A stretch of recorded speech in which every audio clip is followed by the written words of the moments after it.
Another edition of Beat the Closing Number presented by thelines.com. You can follow Nuwwarah on Twitter at Nuwwarah, 2 W's. He is our now NBA betting savant with the baseball season officially over. Congrats to anybody who backed the Rangers before the year began. Season began at 50-1, one of the biggest futures prices to cash in World Series futures history. I think the Marlins back in 03, at the very least over the last few decades, the biggest or second biggest World Series ticket to cash. Texas against Arizona, beating the Diamondbacks in 5 games. And we're having a good year too. If you cashed on Texas and you've been listening to our Beat the Closing Number, or even if you didn't have any MLB futures action, we're 22-9 on the year, Mo, with spreads and totals. Week 8 for me, 2-0-1 card. Week 8 for you, 3-0-1 card, as we both unfortunately, or I guess fortunately, pushed with the Commanders, depending on how you want to look at it. But we got a bunch of bets to discuss today. We're also going to be joined by Raheem Palmer of The Ringer. How you doing today, Mo? Doing pretty good. Not too excited for this betting weekend, I guess. Like, it's just a tough one because just so many quarterback injuries and stuff like that, and just a lot of uncertainty around a lot of different games. So I don't think I'll have a ton of action, but yeah, we'll see how it goes. No matter how our bets go, I don't think anyone, and I mean anyone, can do as poorly as Jimmy Garoppolo and Josh McDaniels on Monday night, especially Garoppolo. Not that none of it was McDaniels' fault, but missing 2 wide open touchdown passes to Devontae Adams that would have allowed Vegas bettors to cash, I believe, if you look back at the sequence of events in the second half. That was abysmal, man. Yeah, it would be hard to play worse than Jimmy Garoppolo played the other day. I mean, mostly the sacks. I was just like, man.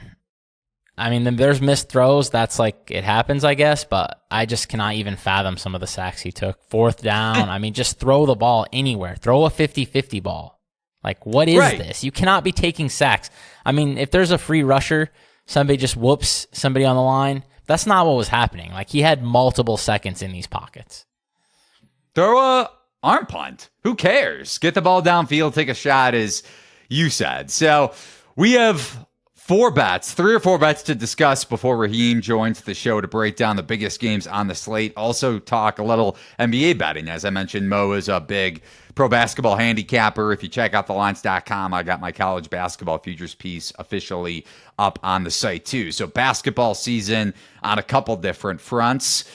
If you want to get our bets in real time, not just for the NFL, but also with college basketball and the NBA, you could subscribe in the Lines Discord channel. It's free. The link is over at thelines.com in the top right-hand corner.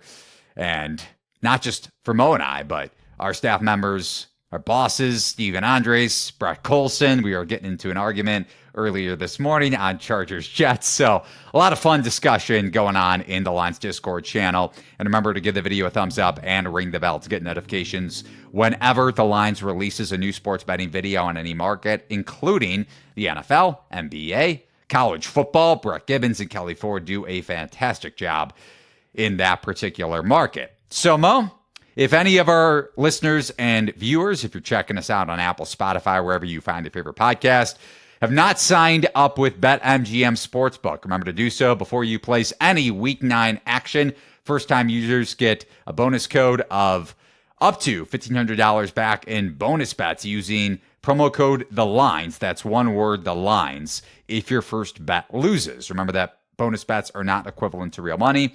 And as always, terms and conditions apply. For more details, head over to thelines.com.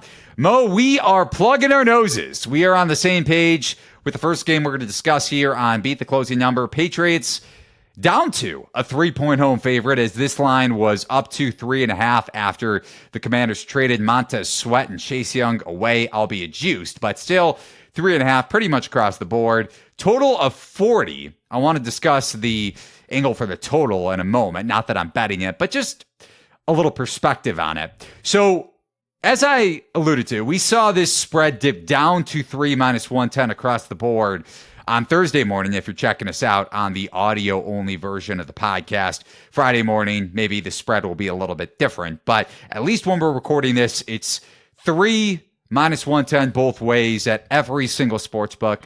Search the latest odds over at thelines.com. And if we kind of dissect the way I expect the battle of the trenches to go, even without Sweat and Chase Young on the Commanders' defensive front any longer, Washington still has an above-average pressure rate, and they blitz at an above-average rate too. And this Patriots offensive line ranks dead last in the NFL in pass block win rate. I also don't think Casey Toohill, at least one of the Commanders sub-in edge rushers for Young and Sweat, is as big of a downgrade as maybe the market expects, even though it was only a half a point. Young freelanced a lot, and I know Del Rio and Rivera got a lot of flack for the way this Commanders defense performed, and in the secondary it isn't much better. But if Washington can get pressure on a banged up New England offensive line, you play right into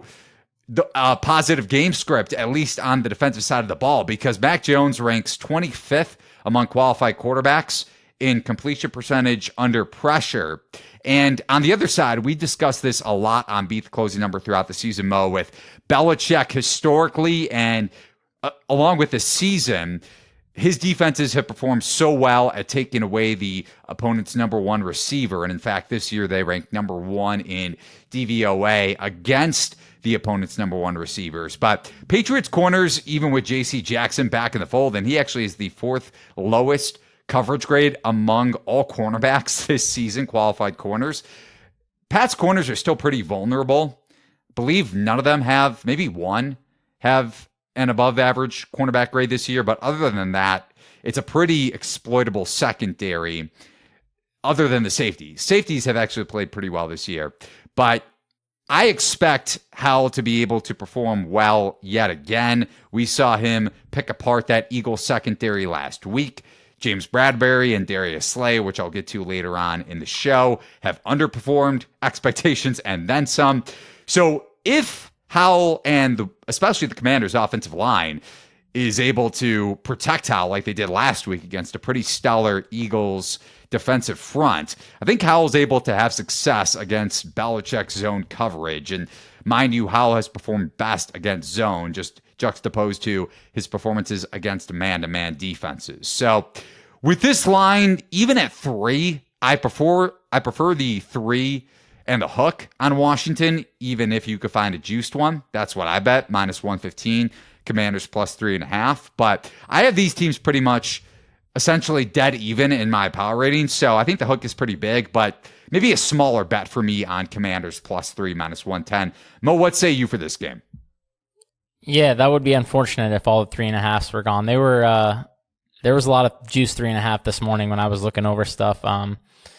Honestly, when I was looking at the look-ahead markets, it was Patriots -2, which I wasn't even sure that was giving Washington enough credit. So now that it's up to the key number, because of what reason? I don't know what the reason is for all this Patriots team. I can't figure it out. Like, it was already moving towards Patriots before any of those trades. Maybe people were just baking in speculation that there would be trades, but even if there are trades, I mean, Montez Sweat, Chase Young, I mean, are they worth multiple points to the line like this? Like, I don't really think so.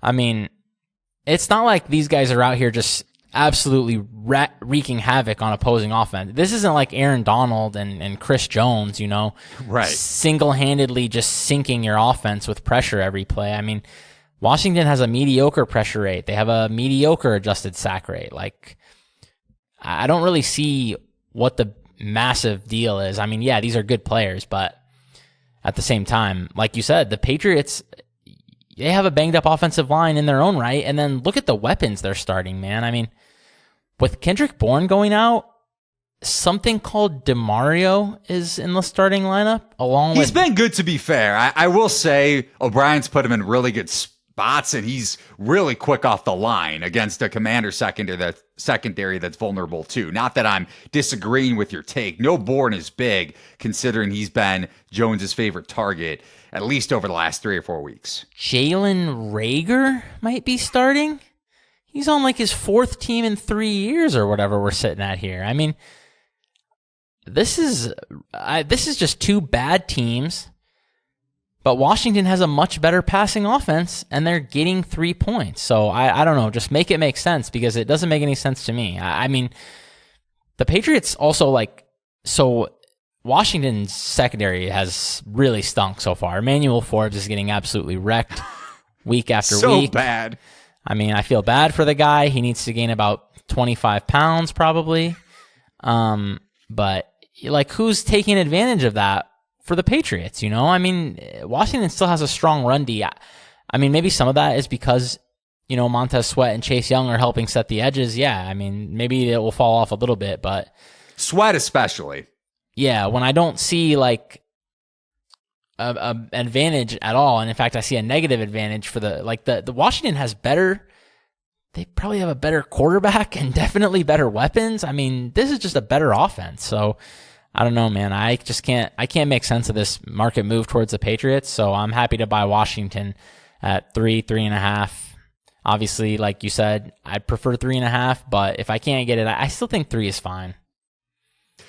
Yeah, and just why you were kind of, rightfully so, confused about the market steam to New England. The market has bet on the Patriots for the last 2 years like this with a below average roster. So I'm not necessarily surprised at the move. I think New England is expected to bounce back. Not that it's warranted, and especially because you and I both have these teams pretty much even or very much close to even in our power ratings this week, and you could find our consensus power ratings over at thelines.com amongst all of our staff members. But yeah, you factor in how has outperformed Jones this year. I was also really surprised. I know I kind of hinted at it and touched on it very briefly, but how well the Commanders' offensive line played last week. I know Jordan Davis was limited, but New England's defensive front without Matthew Judon, they have some good edge rushers, but that's still a banged-up defense in their own right. So yeah, that's in my notes too, for sure. Very banged up on that end of the ball. Yeah. So I'm still skeptical of the market steam towards the Patriots, even though it's maybe Jones bounces back. Maybe O'Brien is able to take advantage of a secondary that is also very exploitable at times. Kendall Fuller has a really good coverage grade, and the eye test definitely justifies that. Safety play can be a little sporadic. It's kind of like New England. One side of the field is more vulnerable than the other. But considering this line is up to a key number, if not above it, earlier in the week, and that's why we highly recommend you checking out our Discord channel to get notifications when Mo and I place bets so you can get the best of the number. Not that guarantees you cash your bet, but we hope that you were able to get the hook on Washington for sure. And also, just motivationally, Washington isn't out of the playoff picture. So for those expecting this kind of fire sale, even though Sweat and Young, to your point, isn't that drastic, or at least as drastic as the market may have been baking into this number or the newfound spread, only a game back in the wild card race. So I don't think motivationally we're going to see the Commanders lay an egg here, unless the game script dictates that, and then Howell ends up throwing a bunch of picks like we saw at least the one interception late in the second half against Philly last week. On to the second game we're going to discuss, Mo. Another NFC East team, but this game is much more enticing to break down here. Eagles against the Cowboys. This line hasn't moved. It's pretty much stagnant from the preseason look ahead and last week's version of the look ahead line. And to me, this boils down to quarterback play on both sides of the ball. So you look at Dallas and also just the market overvaluing Philly. I think this is the ripe spot to bet against this Eagles defense. Philly isn't nearly as good as they were last year on the defensive side of the ball, especially in the secondary. Darius Slay and James Bradbury, both with league average or below average coverage grade at their positions.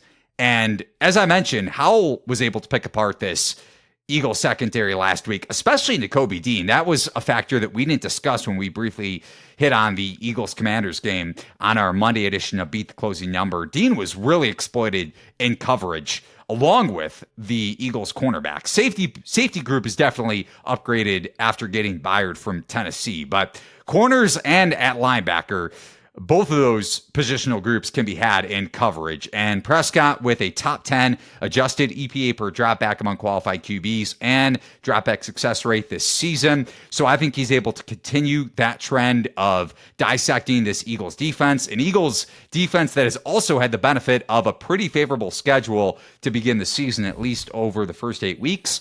Prescott also should be getting back left tackle Tyron Smith. He missed the Rams game last week. And then Jalen Hurts, man, it's also going to notice that he's dealing with a knee injury. Only had 4 carries against Washington, and that's considerable given Dallas is the second-ranked pass rush win rate. I know Philly has a pretty stout offensive line in their own right, but Dallas can get after the quarterback, and if Hurts isn't as mobile, along with the fact that he is the 11th ranked turnover-worthy play rate, and that is actually translated into the second most interceptions this season, and it's not like he's had positive turnover luck.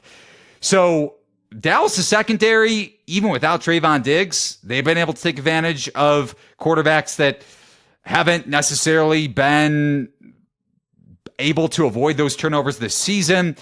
If the knee injury is still an issue for Hurts, I think the turnovers come into play yet again. And I don't hate Dallas, maybe a small money line bet, but at 3, at the key number of 3, I really like Dallas this week.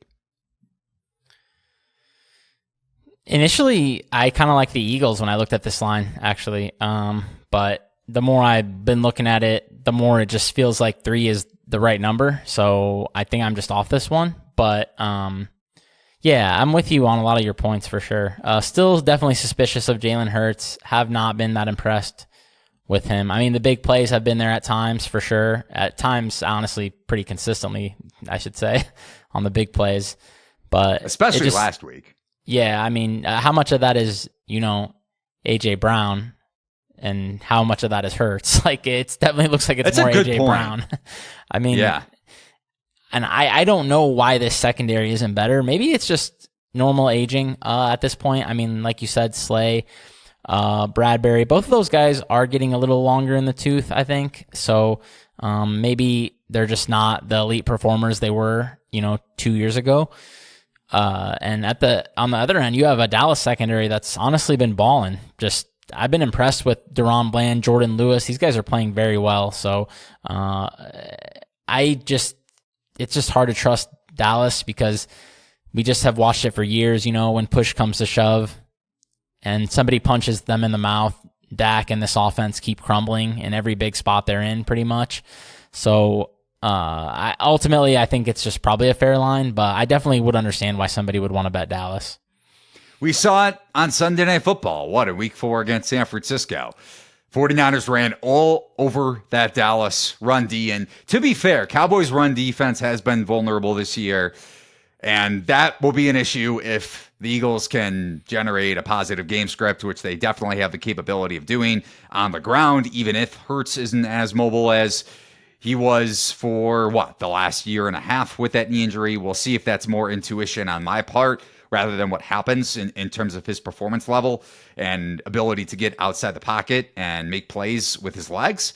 But Dallas has also performed better against opposing rushing attacks when you go back to the Monday Night Football game against the Chargers and last week against the Rams. I know they also benefited from a positive game script. They got out in a hurry against LA, and plus the Stafford injury last week, speaking of quarterback injuries. But I really like Dallas, and I wouldn't also hate it if you wound up playing the Cowboys to win the division before this game. I think that's, if you're going to play, if you like Dallas futures, I think that's certainly worth a look.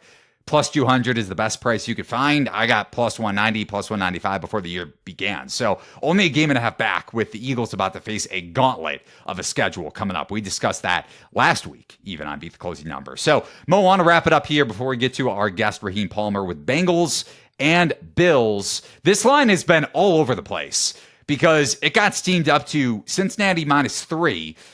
Now it's back down to Bengals -1.5, -2, pretty much -2s across the board. Total has also shot up from 48 to 49.5. Buffalo, just a little bit different conversation from what we had earlier in the week because the Bills are a little bit healthier, at least because they added some depth at cornerback earlier this week ahead of the trade deadline, getting Rasul Douglas from New England. But injuries on both sides of the ball. Josh Allen didn't practice on Wednesday with a shoulder injury. Neither did Trey Hendrickson, dealing with the ankle. Both are still expected to play in this game. Market certainly isn't shying away from Buffalo, so that makes you think that the shoulder injury, even though it could hamper Allen a little bit, he's not at risk of missing this game. So what say you for Bills and Bengals, Mo, on Sunday Night Football? Yeah, I'm just assuming that's just veteran rest, but hopefully people listened to me and slammed Bills +3 when I said that line was ridiculous on Monday. And if you didn't, I still think there's a little bit of value at a plus number. I like fading the Bengals here, especially, you always like to fade teams coming off huge performances, big wins, but especially to me when it happens in such a dreamy spot. Like, we knew that was a great spot for the Bengals. They were coming off the bye and the Niners were on a short week. I mean, it was a dream situation for the Bengals to spring the upset there. And, I had the Bengals on my card, but this is much different than that. The Buffalo has the rest advantage now. And last week, dude, the 49ers, I know everyone wants us to just talk about the Bengals are back, just chalk it up, Super Bowl contender, Joe Burrow, All-Pro. MVP.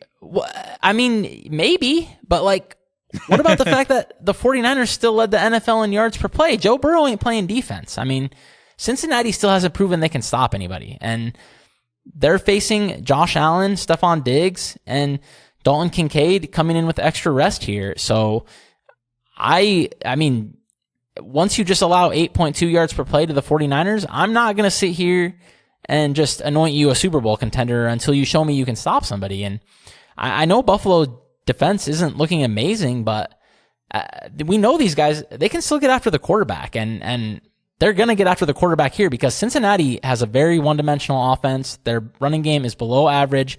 Joe Mixon is toast. I think he's been toast for multiple seasons now, if I'm being honest. He's hurt too. Limited in practice on Wednesday. This is not a good running game. I don't think the Bills need to respect it. I think AJ Epinesa and Rousseau, all these guys, Ed Oliver, I think they can really get after Joe Burrow here. I know that Cincinnati's O-line has mostly good grades so far, but the Bills are still second in pressure rate, so I expect Joe Burrow to be under some duress here, and I don't know how Cincy is going to get stops when they're facing an elite offense here still, and this defense, like I said, they haven't shown they can stop anybody. We've been skeptical about this defensive back group all season, so I still think Bills at plus is fine. They were favored on the look ahead. I mean, you could tell me Cincinnati should be -1 maybe, and I would maybe allow that to be a thing that could be in existence, but I could never ever go farther than that. I honestly think this should be closer to a pick 'em. So I still think Bills at anything plus is fine.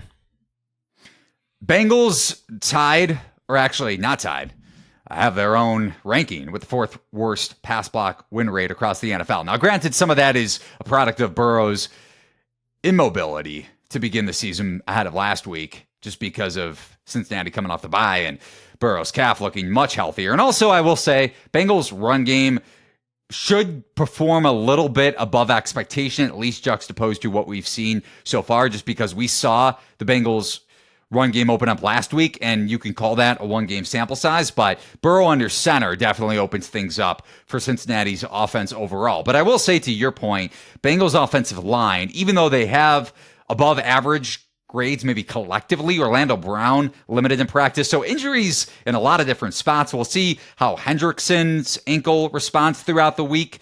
Mind you, he didn't practice on Wednesday, and that could have been more of just adrenaline coming back into the game against San Francisco. And if he's 60, 70%, that's a big downgrade for this Bengals defensive line for sure. Last question before we get to our guest, Mo. Would you rather bet Bills +2 if it stays at that number, or Bills money line? I think money line, just higher total, a game with some uncertainty in terms of both defenses. So I would honestly kind of lean to the over there, which makes me even more so less inclined to take a couple of points. Just, with those higher totals and these smaller spreads, it just tends to not come into play quite as often. So happier to take the money line, I think. And one last game here before we get to our guest, Mo. I know we kind of teased it from the get-go, so we're going to discuss it with our guest, Raheem Palmer, here in a second. But one spread that may seem a little bit alarming just in relation to some of the quarterback news that we've seen so far, with the potential backups that could be on the field on Sunday. Packers up to -3.5 after sitting at -3 earlier in the week against the Rams, total of 38.5. McVay said that the Rams are taking it day by day with Stafford, and he's not going to rule him out for this game pretty much until close to kickoff. Now, I get the market sentiment, or at least the opinion, that Jordan Love is a bad quarterback, and rightfully so. 25th among qualified QBs and EPA per dropback and completion percentage over expected CPOE this season. But maybe quickly here, how would you look to play this game, if at all, once we get maybe more of an idea if Stafford plays or not? Yeah, this is a super weird one because the line is kind of in between where it will be, I think, ultimately. Rams were favored in the look-aheads. I mean, Matt Stafford against a much worse offense here with Green Bay. You would have to give the edge to the Packers, maybe on a small line, but I mean, the Rams were like -1 in the look-ahead, but maybe with Stafford banged up, Packers short favorites could make some sense, but if he's confirmed to be out, I think this line climbs to like 4.5 at least. Could maybe even go higher than that. I know that Stafford isn't like an amazing quarterback at this point, but he is definitely helping to drive that offense, especially when that's kind of all they can do is pass the football on the entire team. I don't really have any other strength. So Brett Rippon, he's been on multiple teams. I don't think he's one of the better backups in the league. Has not been able to stick anywhere as a backup. And at the same time, the Packers are just a dreadful team. Right? They really are. And they're plugging in a 7th-round rookie for Rasul Douglas. He was very good for them. Just a ball hawk. I mean, I loved watching Rasul. I'm not sure the Packers can be laying 3.5 to anyone. So I kind of don't mind buying the Rams, and just hoping Stafford plays. But sounds like you like the other side a little bit. Maybe if this gets to 3, if Stafford does play, so just on the other side of it, if somehow he's able to go dealing with the injury, McVay is playing this one really close to the chest, so we're probably not going to get any sign of this. Maybe Friday we get some sort of inclination if you're listening to this on Friday, maybe later today. But yeah, I'm not playing this game. And Packers secondary, as we saw last week and throughout the season, is extremely, if Washington secondary is exploitable, if New England secondary is exploitable, maybe on a lesser degree, this Green Bay defense, at least in the back 7 without Douglas, even with healthier Jair Alexander, can be had. But then again, we saw firsthand what it's like to back Brett Rippon last year against the New York Jets, and that was not fun. I think Denver closed as a favorite, and that was a game to be forgotten for sure. But those are our bets, as Mo is on the Bills and I like the Cowboys and the Commanders. Now it's time to be joined by our guest, the great Raheem Palmer. You can follow him on Twitter. I am Rostradamus, the host of the Ringer podcast, one of the great NFL betting podcasts and really sports betting podcasts around, and also a host on FanDuel.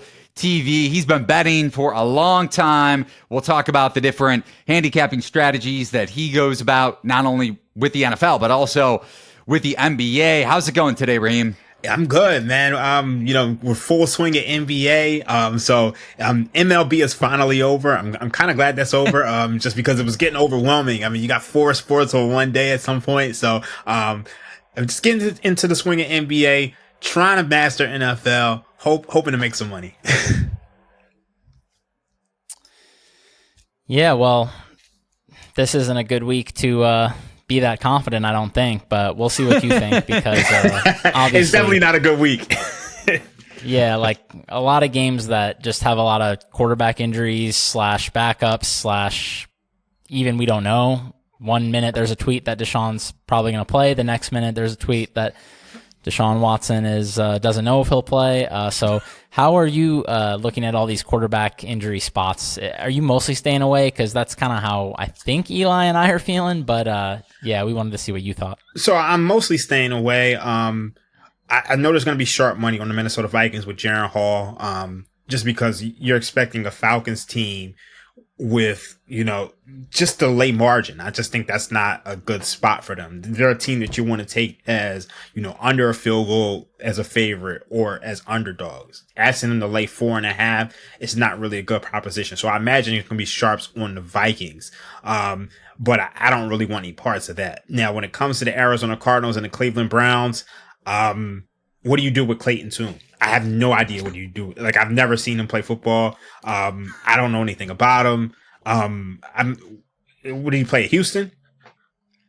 Yes. Yeah, and I'm not really a college football guy, so this will be my first time seeing him other than, preseason. So I kind of have to stay away from that. I mean, I think the way some people are approaching it is they're going to assume that Deshaun Watson is playing. So you grab the 8.5, and then hope it goes up. But I'm going to stay away from that. Now, when it comes to the other game, Los Angeles Rams versus the Green Bay Packers, I kind of have an appetite for Brett Rippon. I heard you guys talking about it earlier. I know he stinks, but I think this is a game where Darrell Henderson could have a big day. And we've seen Sean McVay, go to those game plans where he just runs the ball. And I look at this Packers team and I just think they're a complete mess. I see a team who they really are struggling on offense. Jordan Love hasn't been that guy. They're 25th in EPA per play on defense. They're 25th in success rate on defense, and they can't stop the run. So if you can't stop the run, this is a time where a backup quarterback can shine because they can actually rely on that run game. So I may end up grabbing the Rams in this game. The market movement on not only that game, but New England, Washington is truly fascinating because it goes both ways. Has New England hit their floor? Has Green Bay hit their floor, even with Love underperforming low-ish expectations coming into the year, despite the fact that there was some sharp action on Green Bay to win the division? We had some staff members talking that up, and rightfully so, considering the Lions' love maybe had gone a little bit too far, but Detroit's playing well despite facing a pretty favorable schedule. We'll see what happens in a couple of weeks off of their bye, going to the Chargers, a game Mo and I will for sure be discussing next week. But one of the bigger games on the slate that doesn't involve backup quarterbacks, thankfully, in Germany, Sunday morning, Chiefs, a 1.5-point favorite against the Dolphins. This line, another intriguing one, considering it was at Kansas City minus 2.5, but we saw some steam on the Dolphins on Wednesday, total of 50.5. What do you make of this game, Raheem? Okay, so anytime you get a chance to back Patrick Mahomes as a short favorite or as an underdog, you pretty much have to do it. Like, it's kind of an autoplay at this point. When you look at, and I'm not really a big trends better, but when you look at him as an underdog of 3 or a favorite as 3, he's 11-4 straight up and 12-2 against the spread. So, I look at that, but then also I look at the fact that this Miami Dolphins offense, a lot of people, love the fact that they scored, 70 on Denver, or they put up these high flying outputs. But when they face a team who's top 10 in EPA per play, top 10 in defense, top 5 in defense, like the Buffalo Bills and the Philadelphia Eagles, they don't perform as well. against the Buffalo Bills, they put up 20. Against the Eagles, they only put up 10 offensive points. I know they scored 17 because they had the pick 6, but I expect them to come down here. Like, I don't expect them to score as frequently against this Kansas City defense, which is top 5 in all different categories, in every different category. So I lean with the Chiefs here. I think right now the Dolphins, obviously you get Jalen Ramsey, you get Xavier Howard. Those guys are going to be back in the lineup, but I just don't think the defense has truly come together yet. They really even haven't played together yet. So, this is a Dolphins defense that I expect will improve as the season goes along. But right now I can't trust them against anybody. And I expect Kansas City Chiefs to get things going on the ground. I think last week was kind of an anomaly for the Chiefs. You're looking at a game where Patrick Mahomes, he was sick. He had the flu, in a divisional matchup who he just played 2 weeks prior, and knowing that he's going to go to Germany for this game. So I just didn't expect him to play well. And you saw sharp money coming on him last week. So I think you got to play the Chiefs here. I haven't touched it yet, but I probably will be on the Chiefs. Yeah, I think Eli and I are leaning the same way here. If this one were to get down to a pick, I'm just going to have to take the Chiefs at that point. I think they have to be favored in this spot, but we'll see how it goes. I'm excited for the game for sure as a Chiefs fan, so it should be a good one. The one thing that concerns me, too.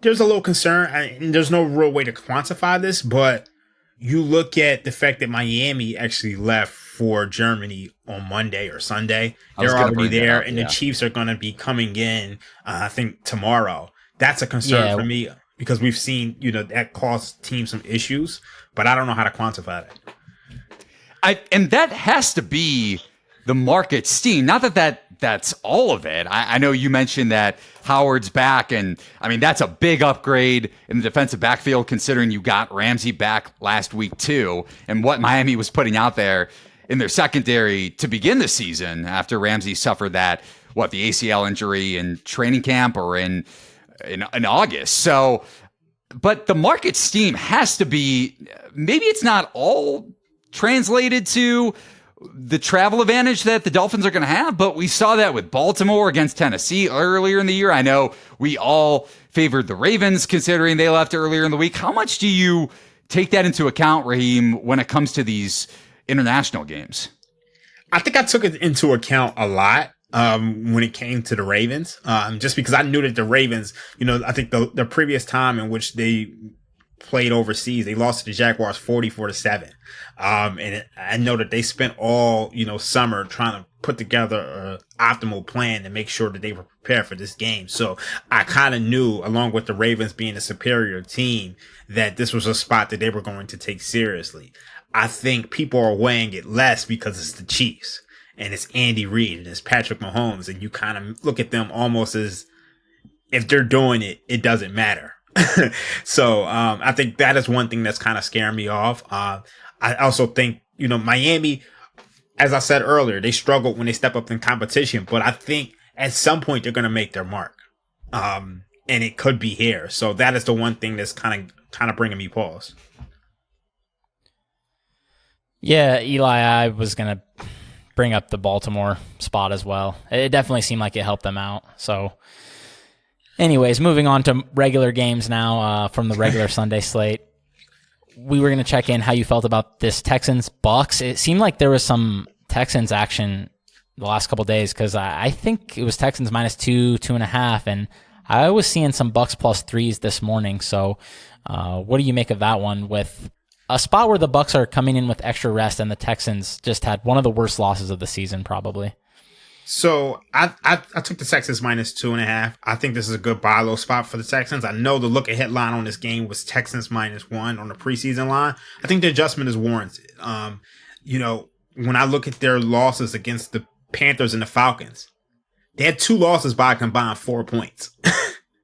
They outgained the Panthers in total yards per play, rushing yards, and they lost by a field goal at the buzzer. And CJ Stroud, he didn't play that well and they couldn't run the ball, but the fact that they lost by a field goal at the buzzer, that says a lot. And then against the Falcons, CJ Stroud led that touchdown drive against the Falcons, but he left too much time on the clock for Desmond Ridder at home. So those were their last 2 losses. But I think this Buccaneers team stinks. 25th in offensive DVOA, 17th in passing DVOA, 31st in rushing DVOA. And a big part of their struggles with the offense is that they rely on running the ball too much on early down. That's what they do. I mean, they're just running into a brick wall. Dead last in early down success rate, 36.7%. You look at this Buccaneers team, earlier in the year, they were able to overcome that with Baker playing well on late downs, but they're not doing that now. And they're also, 27th in early down rushing success rate. So, I look at this Texans team, their 8th in defensive rushing success rate. They're going to be able to stop the run. And Baker has really struggled. He's only exceeded 275 passing yards once all season. And you look at this Texans defense with DeMeco Ryans, they've only allowed 5 touchdown passes this season. So regardless of the fact that you got Mike Evans out there, it's still not effective. Now, you look at the other side of the ball. Buccaneers, and they got Todd Bowles. He's known for his good defenses. He blitzes all the time. Buccaneers only 26 in pressure rate. CJ Stroud from a clean pocket, 108 passer rating. CJ Stroud under pressure, 60% passer rating. So they're not getting pressure, and that's a problem. And then CJ Stroud is also solid against the blitz. You look at what the Buccaneers defense did with Desmond Ridder. Desmond Ridder, in that Falcons offense, 401 total yards, 6.3 yards per play, 9.4 yards per pass. This is Desmond Ridder. This is a guy who everybody knows he stinks. And if you watch that game, and we had Atlanta in that game, Desmond Ridder fumbled twice to the 1 and once at the 10. So they probably should have put up 30 points and won that game by 17. So I think this is a good spot for CJ Stroud and his Texans offense to bounce back. They're at home. I expect them to win this game by margin. The one, and you're totally right about Falcons' result going back to the Bucs game, and Tampa Bay also shouldn't have covered. I know they nearly could have won the game if Godwin turned his head around against Buffalo on Thursday Night Football last week, a split second later.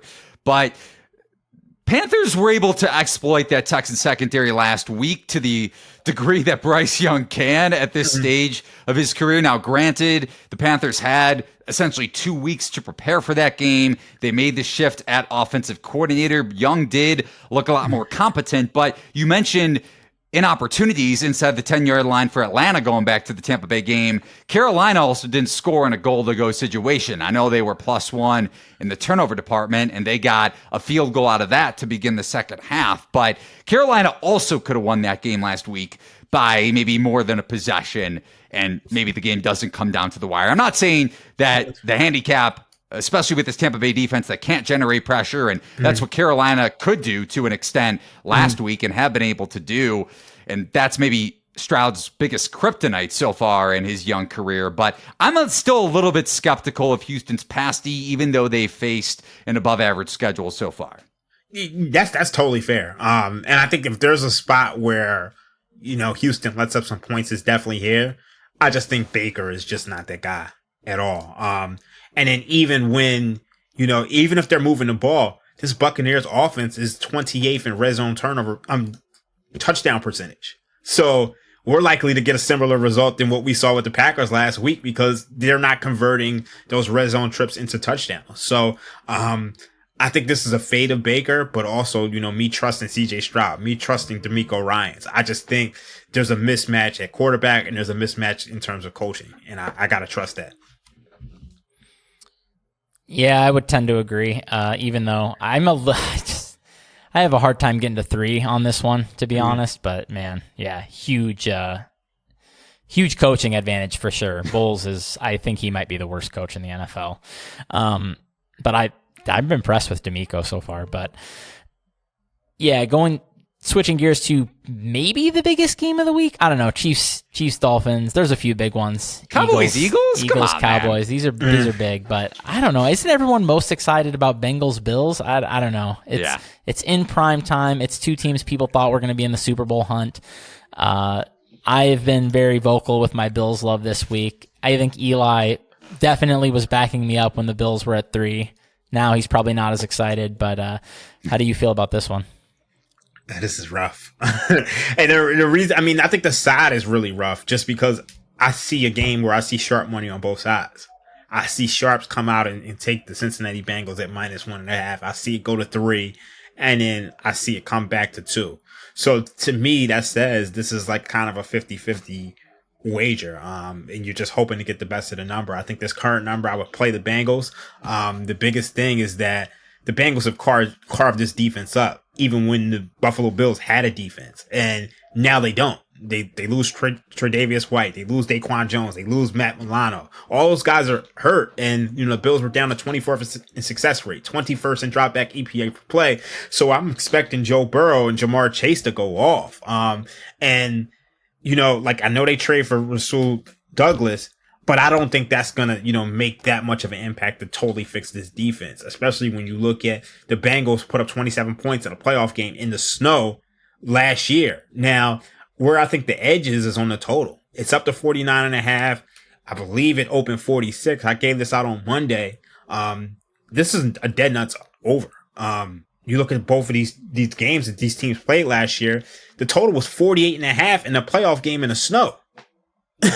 So how can that be the same total, like pretty much the same total as what we have now, with, better weather? Last year, during the regular season, they played and you got 10 points within the first, 5-6 minutes of the first quarter before, DeMar Hamlin collapsed on the field and they postponed the game. So I look at this as a dead nuts over. And that's how I would want to play it. I know these primetime unders have been coming in, at a abnormal rate, but I mean, sometimes at some point it's going to regress. So I think that's here.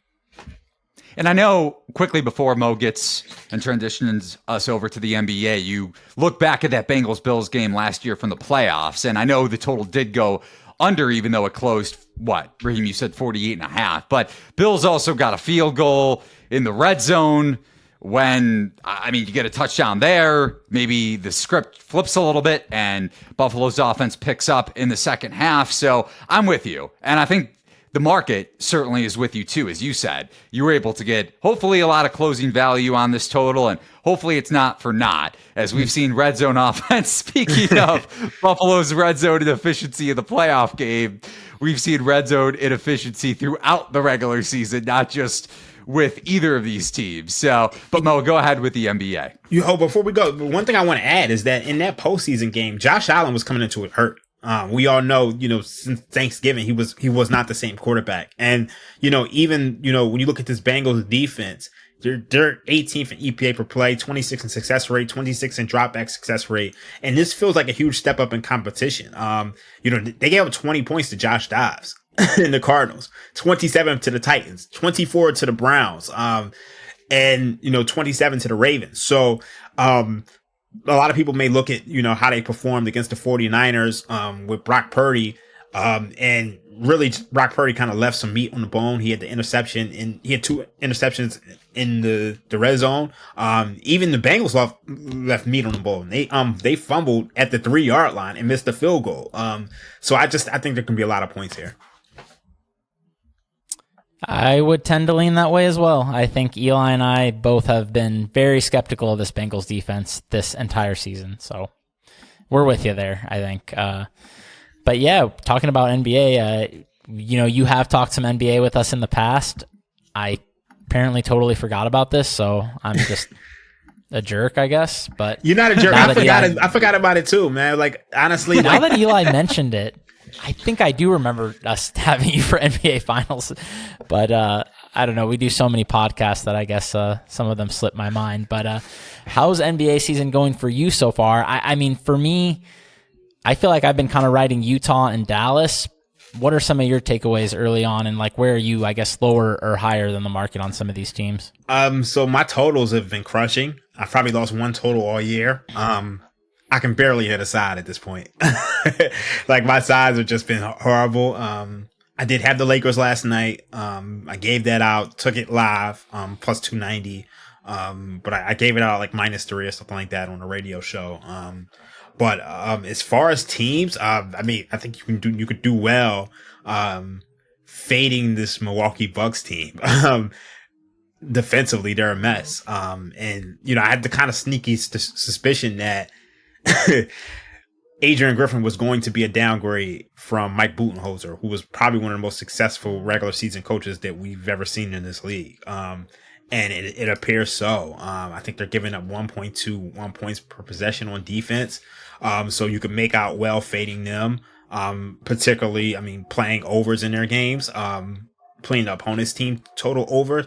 But I mean, my totals have just been better than my sides. I've liked to play Toronto games under because they have a top 10 defense and a bottom 10 offense. They can't score. I mean, it says a lot about that Bucks defense that Toronto was able to score so efficiently on them. When it comes to, I guess, teams that I like, I'm starting to like this Mavericks team. I have to see them against superior competition, but one of the ways that I've always made money was fading the Mavs in the live markets, because they were a team who was historically struggled in the clutch during the Luka era. The ball would kind of slow down, and the offense would get stagnant, and they really struggled in the clutch. If you look at their clutch numbers on NBA.com, NBA defines clutch games as games in which are within 5 points with five minutes or less. They've struggled the entire Luka era. This year, they're 4-0 in the clutch. And I think that says a lot about this team. Now, they've only played the Bulls, the Spurs, the Nets, and somebody else. They haven't played good competition. Yeah, Memphis. They haven't played good competition. But the fact that I could pinpoint and say, they would have lost at least 2 of those games last year. And they won all of them. So, and Luka didn't even, shoot well yesterday. He had, doubles everywhere from the Bulls, and other guys stepped up. Jaden Harvey stepped up. So I like what I'm seeing from this Mavericks team. I just hope it continues against solid competition. Going back to your Bucks point, Milwaukee plays the Knicks as a part of this NBA in-season tournament. What do you make of this thing? Maybe as a fan and as a bettor. I have no idea what to make of it, and I'm not going to pretend like I watch much NBA. So I'll leave that question up to you. I imagine you guys don't watch too much WNBA, do you? I do not. Okay, so the WNBA has been doing this in-season tournament for like 3 years now, and it's amazing. Basically, you're watching it just gives the regular season that much more meaning. But then, oftentimes, the team, at least in the WNBA, they take it serious, and you often end up getting a WNBA finals preview before the finals. But this also means something. So I'm excited for it as a fan. I haven't really approached how to bet it yet, but I think people are really gonna like it. I just think we're getting up there in age. I'm 37 years old. A lot of people my age are kind of closed-minded, and they kind of just see the NBA Finals as everything. But what Adam Silver wants to do is, treat it like a European soccer and give people and fans something else to cheer for. And I think this will be great for the league. Yeah, I don't know what to make of it either. I'm a little skeptical, so I hope you're right. Yeah, talking about one of the teams that we were just both talking about earlier before the show was obviously that Clippers-Lakers game. Sounds like we were on opposite sides of it, but we both got good numbers, thankfully. So landed in the middle for us. Yeah. So probably a really bad game for the sports books. Yeah, I mean, anytime you have, I think that's the issue with NBA right now is that, like, even with all the load management rules, now you're at a spot where guys are still resting, and like injury news comes out late to where nobody knows who's going to play. Like they announced guys out 10, 15 minutes before the game. It was all speculation. Like that Lakers line was basically speculating that Kawhi Leonard and Paul George wouldn't play because they had the back-to-back against Orlando yesterday. And they ended up playing. And then even PJ Tucker ended up playing. And he just got off the plane from the trade. So it's just, you want to get the best of the number. You want to bet early, but you almost can't at certain points. Yeah, you're definitely trying to prognosticate a little bit what you think is going to happen, and sometimes you're going to end up taking the worst of the number. But as far as that one went, I mean, the Clippers rather, they did end up having their guys, so could that maybe bode well for them as far as the rest of the season goes? I mean, it seems like So Clippers dropped from 18-1 to 12-1, according to Eli's notes here. And, James Harden, if there's one thing he's showed over the years, like I said on Twitter, it's that he definitely increases your championship equity. So, yeah, while the 76ers drop, but it's kind of a in-between number right now because we don't know what they're going to do with these assets they got. So what do you think the market should have done after that? I think it moved in the right place. I don't necessarily want to bet the Clippers because you can't bet them because everything is predicated on the health of Kawhi Leonard and Paul George, mostly Kawhi Leonard. So you can't play any of their futures. You basically have to wait until April, and I probably would play it series by series. You look at last year, Kawhi Leonard went off in that opening round game against the Phoenix Suns, and it looked like they had a real chance of winning that series. Then the next game, he tears his ACL and he's done. So it's just, you just don't know if he's going to stay healthy. And, the year where the Clippers made their first Western Conference Finals appearance, I had them to win the championship. I had them to win the West, and Kawhi Leonard tears his ACL. So it's just, you can't even play futures with them. Now, the one thing I do think it's good for the Clippers is that Kawhi Leonard and James Harden are almost like the antithesis of one another. Kawhi Leonard performs in the postseason. He just can't show up in the regular season. James Harden can suck up those, as my former colleague Matt Morris said, he can suck up those innings, regular season innings, and he can shoulder a huge load in the regular season. I think that'll allow Kawhi Leonard to rest, and just prepare for the playoffs, and keep this team at a respectable level. And then when the playoffs start, Kawhi Leonard can do what he does, but I'm still concerned about them inside. I don't think they have anybody for Jokic.